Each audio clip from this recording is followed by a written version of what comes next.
안녕하세요. 종종 사연을 즐겨 듣는 평범한 30대 여자입니다. 결혼한 지는 3년이 되었지만 아직 아이는 없어요. 제가 카페를 차린 지 얼마 되지 않았거든요. 카페가 어느 정도 자리를 잡으면 그때 아이도 갖고 그러려고요. 제가 오늘 이렇게 사연을 적게 된 건 바로 제 친구이자 시누이 때문입니다. 이제는 더 이상 친구가 아니니까 그냥 신우라고 부를게요. 신우와는 어린 시절 학교에서 처음 같은 반을 하면서 알게 되었으니까 벌써 15년도 넘었네요. 사실 처음부터 친한 사이는 아니었어요. 신우와 저는 성격도 성향도 비슷한 구석이라곤 하나도 없었기에 완전히 다른 부류와 어울렸거든요. 평범한 학생이었던 저와 달리 신우는 사람들로부터 주목받길 좋아하는 학생이었어요. 문제는 그 주목을 늘 안 좋은 이유로 받는 거였지요. 주변에는 늘 시끄럽고 기가 센 친구들로 바글바글했고 그런 신우를 전 이해할 수가 없었습니다. 사실 이해할 필요도 없었지요. 그때만 해도 저는 신우를 제 친구라고 생각하지 않았으니까요. 아예 신우라는 사람한테 관심이 없었습니다. 신우도 그랬을 거예요. 그래서인지 3년 내내 같은 반을 하면서도 말 한마디 제대로 해본 적은 없었고요. 그런 신우와 다시 만나게 된 건 재수학원에서였어요. 신우를 다른 곳도 아닌 재수학원에서 마주칠 거라곤 상상도 못했습니다. 친하진 않았어도 같은 동네에 살다 보니 원하든 원치 않든 신우에 대한 소식이 들려오곤 했었거든요. 분명히 연예인을 한다며 다니던 학교도 때려쳤다고 했는데 아무튼 신우도 저를 알아봤는지 자꾸 제 쪽을 슬금슬금 쳐다보더라고요. 그리고는 며칠 뒤 신우가 먼저 말을 걸어왔습니다. 점심이라도 같이 먹으면 안 되냐면서요. 사실 재수학원이라도 친구는 필요하잖아요? 그런데 신우가 너무 공부를 못하니까 다른 사람들이 같이 공부하기도 꺼려하고 그랬던 모양이에요. 그래서인지 엄청 주눅이 들어있더라고요. 눈치도 많이 보고 도대체 그동안 무슨 일이 있었던 건지 이유를 묻진 않았지만 너무 달라진 모습을 보니 마음은 안 좋더군요. 그때부터 저도 주책맞게 쓸데없이 정의감이 발동해서는 신우를 도와주고 싶어졌지요. 그때부터 어딜 가든 뭘 먹든 제가 챙겼어요. 같이 하자, 같이 가자. 처음에는 떨떠름해 하던 신우도 나중에는 마음의 문을 열었는지 항상 제 옆에 붙어 있으려고 하고 그렇게 저희는 친구가 되었습니다. 20살이 넘어서야 서로 편하게 전화하고 문자하는 그런 친구가 된 거예요. 신우가 그때 너무 고마웠다고 하더라고요. 신우가 정확히 어떤 기분이었을지 전부 다 알 수는 없었지만 제가 도움이 되었다니 너무 기뻤네요. 하지만 여전히 신우와 저는 종종 서로 이해하지 못하는 결정을 내리곤 했습니다. 누구 한 사람이 절대적으로 옳을 순 없지요. 사람마다 다른 생각과 이념을 가지고 있으니까요. 신우의 결혼도 그랬습니다. 지금도 저는 도대체 어떤 이유로 신우가 그 결혼을 하겠다고 고집을 피웠던 건지 이해를 할 수가 없습니다. 재수에 꼬박 1년을 보낸 뒤 있었던 일입니다. 다행히 원하던 성적을 받아서 바로 대학에 진학한 저와 달리 신우는 1년 더 공부를 하겠다고 했습니다. 아무래도 학원이 자기랑 안 맞았던 것 같다면서 기숙학원에 들어간다고요. 신우는 핸드폰도 없앴다고 했습니다. 그래서 전 저대로 대학 생활을 즐기며 마음으로 신우를 응원하고 있었지요. 그런데 그렇게 반년쯤 지났을까 없앴다는 신우의 전화번호로 연락이 왔습니다. 신우가 기숙학원에서 나왔다고 하더라고요. 하지만 절 더 놀라게 한 건 신우의 폭탄 선언이었습니다. 기숙학원에서 알게 되었다는 나이도 9살이나 많은 남자와 결혼을 할 거랍니다. 저는 제발 다시 생각해보라고 아직 한참 어린데 왜 나이 많은 남자랑 결혼을 하냐고 신우를 말렸습니다. 일단 대학도 가고 이것저것 해보고 이후에 생각해도 늦지 않는다니까 자기 인생에서 이 남자보다 좋은 남자가 나타난다고 누가 보장할 수 있냐입니다. 그러면서 저한테 안 나타나면 너가 책임질 거냐고 묻더라고요. 그때 제가 책임질게 라고 대답했다면 지금쯤 뭔가 달라져 있었을까요? 전 당연히 책임은 무슨 책임이냐면서 그래도 결혼은 아닌 것 같다고 신우를 말렸습니다. 하지만 사랑에 눈먼 사람을 제가 어떻게 설득할 수 있었겠어요? 신우의 부모님, 그러니까 저에게는 시부모님이시지요. 두 분도 역시 신우의 결혼을 반대하셨고 결국 신우는 그 남자와 식도 올리지 못했습니다. 둘이 멋대로 동거를 시작했고 남자 집에 들어가서 살기 시작했지요. 문제는 그 남자도 그 남자의 부모도 누구 하나 돈 벌어오는 사람이 없었습니다. 오히려 신우에게 친정에서 돈 좀 받아오라고 억지를 쓰는 상황이었지요. 나중에서야 알게 된 일이지만 신우가 학원에도 매번 명품만 입고 오고 씀씀이도 크다는 걸 알게 된 그 남자가 의도적으로 신우를 꼬신 것 같더라고요. 꼬신다고 넘어간 신우도 어리석은 거지만요. 아무튼 남자 쪽에서는 신우가 꽤나 있는 집 달이라고 생각했던 모양이에요. 그런데 막상 같이 살기 시작했는데 그게 아니었으니 둘의 사이는 급격히 안 좋아졌지요. 게다가 나중에서야 신우에게 듣게 된 사실은 더 충격적이었습니다. 2년의 결혼 생활 동안 남자로부터 생활비는 딱 한 번 받아봤다더군요. 임신한 신우를 두고 바람을 피다 들켰을 때는 혼인신고도 안 했는데 무슨 상관이냐며 적반하장으로 나왔고요. 아무튼 결국 신우는 뱃속에 아이를 잃고 나서야 정신을 차리고 남자와 헤어졌습니다. 하지만 지나간 세월을 그 무엇으로 보상받을 수 있겠어요? 신우는 그 나이 때가 누릴 수 있는 것들, 누려야 하는 것들을 해보지 못했잖아요. 그렇다 보니 당연히 저를 포함한 다른 사람들처럼 사회생활을 해본 적도 없었습니다. 그런 영향 때문인지 저희의 우정도 결이 좀 달라졌다고 해야 할까요? 신우에 대한 제 우정은 언젠가부터 어린 여동생을 걱정하는 언니의 마음처럼 바뀌었더라고요. 신우도 그런 저에게 고마웠는지 하루는 자기가 정말 괜찮은 사람을 소개시켜주고 싶다고 했습니다. 사실 신우의 인간관계는 어느 정도 다 파악하고 있었기 때문에 신우가 주선한다는 소개팅이 솔직히 탐탁치는 않았어요. 하지만 자기 딴에는 고마워서 그런다는데 무조건 싫다고 하기도 그렇더라고요. 그래서 신우 입장 생각해서 밥이나 먹고 오자 생각하고 나갔습니다. 황당하게도 소개팅 장소에 와 있는 건 신우의 오빠, 그러니까 제 남편이었어요. 너무 웃겼어요. 알고 지낸 지가 몇 년인데 뜬금없이 소개팅이라니 저도 남편도 한참을 웃었지요. 그런데 어쨌든 소개팅 자리였기에 저도 남편도 신경을 쓰고 나왔었거든요. 편하게 볼 때랑은 좀 다르더라고요. 평소엔 그냥 친구 오빠라고 생각했는데 그날은 좀 잘생겨 보였달까요? 남편도 말하기를 제가 아는 여동생이 아니라 여자로 보이더랍니다. 친구의 바램이라고 해야 하나, 계획이라고 해야 하나, 아무튼 저희는 그렇게 사귀게 되었습니다. 양쪽 부모님 모두 좋아하셨어요. 서로 오래 알고 지낸 집안이니 어떤 사람들인지 잘 안다고 생각하셨을 테고 걱정할 이유가 없다고 생각하셨을 거예요. 저도 그렇게 생각했으니까요. 하지만 친구랑 가족은 다르다는 걸 살아보니까 알겠더라고요. 친구 사이에도 가족 사이에도 서로 지켜야 할, 넘지 말아야 할 선이라는 게 있잖아요. 그런데 친구였다가 신우와 올케 사이가 돼버리니까 그 선이 굉장히 모호해지더란 말입니다. 불편한 이야기를 듣게 되더라도 다 널 생각해서 하는 말이라는 그 문장만 덧붙여버리면 달리 반박을 할 수가 없는 거죠. 3년의 결혼 생활이 짧다면 짧고 길다면 길잖아요. 그동안 솔직히 별의별 일이 다 있었습니다만 그걸 다 늘어놓으면 한도 끝도 없을 것 같고요. 결정적으로 신우와 시어머니 때문에 우정이고 나발이고 다 때려치게 된 것만 말씀드릴까 봐요. 결혼할 때도 우리 집 사정 잘 알잖니라는 시어머니의 말씀에 타협을 많이도 했습니다. 한 번뿐인 결혼식이니 저도 나름대로 꿈꿔오던 그림이 있었거든요. 그런데 어머님과 친구가 나서서는 우리 집 알잖아 소리만 해버리면 제가 고집은커녕 의견도 피력할 수가 없게 되더라고요. 특히 제일 어이가 없었던 건 집 문제였습니다. 시부모님께서 저희가 집을 구할 때 1억을 해주신다 하셨거든요. 그러니 저나 남편 입장에선 당연히 그 1억을 예산에 넣고 집을 보고 있었고요.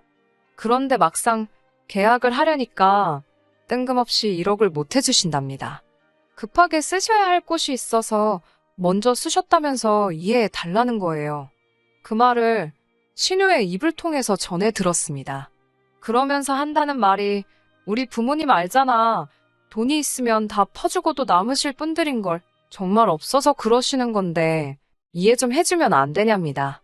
이건 뭐 이해 못한다고 하면 졸지에 천하의 나쁜 X, 눈물도 없는 X가 되게 생겼더라고요.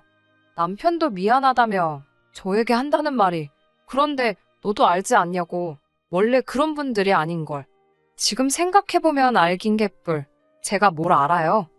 그런 제가 신우와 완전히 선을 긋게 된 건 결정적으로 얼마 전에 있었던 사건 때문입니다. 처음에 말씀드렸다시피 제가 카페를 오픈한 지 얼마 안 되었어요. 카페를 오픈하게 된 건 여러 가지 이유가 있습니다만 회사를 언제까지 다닐 수 있을까에 대한 고민이 가장 컸던 것 같아요. 저는 중소기업을 다니고 있었는데 아시다시피 중소기업이 대기업보다 복지도 그렇고 연봉도 그렇고 만족스럽지가 못하잖아요. 임신과 출산은 또 어떻고요? 거의 복직은 물 건너가는 거지요. 이런 걱정을 안고 사느라 이도저도 아닌 어중이떠중이처럼 살 바엔 확 저질러보자. 그런 생각을 하곤 카페를 열어버렸네요. 제가 카페를 연다고 하자 신우가 저에게 넌지시 자기 좀 써주면 안 되냐고 물어보더군요. 자기도 이제 사회생활을 해봐야 할 것 같은데 모르는 사람 밑에서 시작하는 건 두렵고 겁이 난다면서요. 지금이야 끝나버린 우정이지만 그래도 그때는 신우에게 친구로서 응원하는 마음도 있었고 도와주고 싶은 생각도 있었기에 선뜻 그러겠다고 했습니다. 그래서 신우를 제가 오픈한 카페에 채용하기로 했어요. 신우뿐만 아니라 다른 직원도 한 명 더 뽑았고요. 저도 출근하니까 뭐 크게 걱정할 이유가 없었습니다. 하지만 사회생활을 안 해봤다고 해도 신우의 태도에는 큰 문제가 있었습니다. 일단 출퇴근 시간을 안 지키는 건 기본이었어요. 카페가 오픈이 10시였기 때문에 9시 반부터는 나와서 오픈 준비를 해달라고 했습니다. 돈에 대해서는 말씀도 하지 마세요. 친구이자 신우인데 제가 설마 최저시급만 줬을까요? 넉넉히 줬고 30분 일찍 나오는 것도 1시간으로 계산해 주기로 한 상황이었습니다. 신우 덕분에 덩달아 같이 채용된 직원도 똑같은 대우를 받는 상황이었고요. 그런데 신우는 첫날부터 5분 10분을 늦더니 나중에는 9시 50분이 다 되어서야 나오는 날도 있더라고요. 그래놓고 1시간으로 계산해줘야 한답니다. 자기가 일부러 늦은 게 아니라 다 일이 있어서 그런 거라면서요. 신우의 계산법을 여기다 열거하자면 아마 사연 들으시는 분들 다 어이가 없어서 뒤로 쓰러지실지도 몰라요. 한 번은 이런 일이 있었습니다. 신우가 카페에 일하러 오면서 자꾸 머리를 안 감고 오더라고요. 제가 여기는 음식을 파는 곳이다. 위생이 중요하고 보여지는 것도 중요하다. 제발 씻고 나와달라고 했습니다. 그러자 카페에 나오지만 않으면 안 씻어도 되는데 카페에 나오기 위해 씻는 거니까 씻는 시간도 시급으로 계산을 해달라고 하더라고요. 아무리 사회생활을 안 해봤어도 이런 계산법을 어떻게 생각해낼 수 있는지 황당하더군요. 제가 그게 말이 되냐고 돈 벌러 오면서 씻고 오는 건 당연한 건데 그걸 돈으로 주는 사장이 어딨냐니까 자기는 도대체 이해가 안 된답니다. 카페 아르바이트가 커피 잘 만들고 카페 잘 치우면 되지 왜 머리를 감고 안 감고가 문제가 되냐면서요. 말이 안 통하더라고요. 급기야 오픈한 지 2달도 안 된 제 카페 사이트에다 어떤 사람이 신우에 대한 이야기를 적었더군요. 커피 내리는 직원이 그러니까 제 신우가 커피를 내리면서 연신머리를 벅벅 긁더랍니다.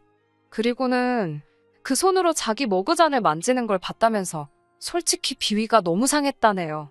보다 못해 손님이 신우한테 한마디를 했더니 그럴 거면 본인 컵을 들고 다니라며 신우가 되려 짜증을 냈다면서 다신 안 올 거라고 적혀 있었지요. 저는 그런 일이 있었다는 건 전혀 몰랐습니다. 사실 확인을 위해 다른 직원을 신우 몰래 불렀어요. 그러자 직원이 쭈뼛거리며 말하길 제가 스무디에 넣을 과일을 사러 간 사이였답니다.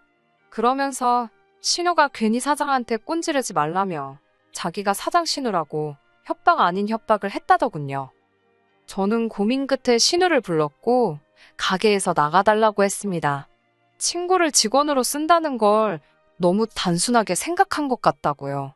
너랑 더 이상 불편해지고 싶지 않다. 친구로서, 가족으로서 편하게 지내려면 일로는 엮이지 않는 게 좋겠다고 최대한 친구의 기분을 해치지 않게끔 부드럽게 이야기했어요. 하지만 결국은 나가달라 소리이니 신우 귀에는 곱게 들리지 않았던 모양입니다. 신우가 이 코딱지만한 가게가 뭐라고 지금 자길 무시하냐입니다. 그러더니 뜬금없이 지금 제가 이만큼 해놓고 사는 게 다 자기 덕분인 걸 왜 모르냐입니다.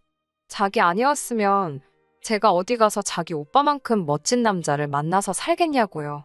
아니, 내가 소개해달랬나 지가 소개해줘놓고 이제 와서 뭔 헛소린가 싶었지요. 하지만 그 순간에는 너무 황당해서 말도 제대로 안 나가더라고요.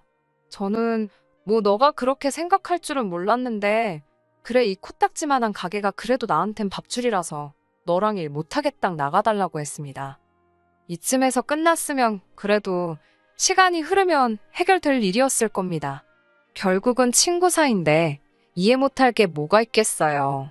신우가 먼저 미안함을 느꼈을 수도 있고 제가 다시 신우에게 도움을 요청했을 수도 있지요. 그런데 어머님까지 이 상황에 끼어드시면서 그런 희망도 산산조각이 나버렸네요. 그날 밤 머릿속이 복잡해 잠을 못 이루고 있는데 어머님께 전화가 걸려왔습니다. 이미 남편도 상황을 알고 있던지라 저 대신 자기가 전화를 받겠다고 하더군요. 하지만 제 핸드폰으로 거셨다는 건 저랑 이야기하시겠다는 거잖아요. 괜찮다고 하고 전화를 받았어요. 그런데 어머님께서 제가 전화를 받기가 무섭게 대뜸 정말 보자 하니 너무하다며 소리를 지르셨습니다. 그러더니 뜬금없이 저더러 친구가 나이 먹은 남자랑 놀아나는 동안 전 안 말리고 뭐 했냐입니다. 친구가 그러고 사는 동안 너 혼자 잘 먹고 잘 사니까 좋았냐고 저더러 사람도 아니라대요. 뒤이어 제가 뭐라 말할 틈도 안 주시곤 저더러 네가 뭔데 내 딸 무시하냐고 친구가 어떻게든 살아보겠다고 그 자존심을 버리고 카페인지 나발인지 가서 싫은 소리 들어가며 일을 하는데 넌 친구라는 게 유세나 부리고 있다면서 고래고래 악을 쓰셨지요. 그러면서 너가 내 딸한테 그랬으니 앞으로 두고 보자입니다. 시집살이 말로만 들어보지 않았냐면서 한번 저도 당신 밑에서 굽신거려봐야 정신을 차릴 거라나요. 옆에서 듣던 남편이 어머님께 지금 뭔 말씀을 하시는 거냐고 잡들이를 할 거면 길 잡들이 하지 왜 이 사람한테 그러냐면서 소리를 질렀습니다. 그러자 어머님께선 여자에 미쳐서 지 부모도 몰라보는 자식이라며 졸지에 남편한테까지 욕을 퍼부으셨어요. 그러면서 제가 제 남편을 망쳐놨다네요. 남편은 씩씩거리면서 제 핸드폰을 들고 작은 방으로 갔습니다. 방문에 귀를 대지 않아도 어찌나 소리를 버럭버럭 지르는지 다 들리더라고요. 어머님께서 욕을 하시는데 개 나오고 소 나오고 남편도 남편대로 그렇게 오냐오냐 해주니까 지 밥벌이도 못하고 똥인지 된장인지 분간도 못하고 사는 거라고 받아치고 어휴 난리도 아니었지요. 아무튼 남편이 신나게 어머님한테 쏘아붙여준 덕분에 제 억울한 마음도 어느 정도는 가시는 듯 했습니다. 남편은 저에게 앞으로 어머님과 신우가 사과하기 전까진 시댁에 가지 말고 마음 쓰지 말라 했어요. 며느리 노르시고 뭐고 필요 없다면서 자기가 그 꼴 못 본다대요. 그리고 이제는 신우올케 사이라고 네가 윗사람이니까 윗사람 대접 받으면서 살랍니다. 친구 사이는 끝났다고 생각하고 선 긋고 살라고요.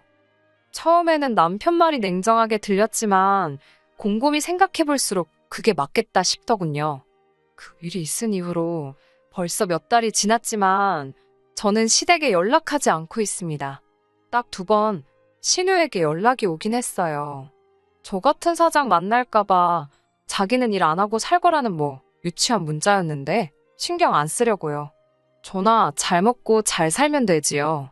그러다 언젠가 신우가 뭔가 깨달으면 다행인 거고 못 깨달아도 어쩔 수 없지요. 뭐. 그래도 이번 일을 통해서 남편이 제 편이란 걸 알게 돼서 기쁘긴 하네요. 남편마저 저더러 이해해라, 품어줘라 그랬으면 정말 서러웠을 것 같거든요. 솔직히 오랜 우정을 지키지 못했다는 죄책감에 괴로운 마음도 들고 친구가 상처받았을 걸 생각하니 미안한 마음도 들어요. 이런 마음을 전부 떨쳐내기까지에는 시간이 좀 필요하겠지요. 그래도 이제는 제 마음부터 챙기고 살려고요. 신우도 그랬으면 좋겠네요. 언젠가 다시 웃으며 만날 수 있는 날이 올까요? 끝까지 들어주셔서 감사합니다. 오늘의 사연은 여기까지입니다. 구독과 좋아요, 알람 설정 부탁드리고 더 좋은 사연으로 다시 찾아뵙겠습니다. 감사합니다.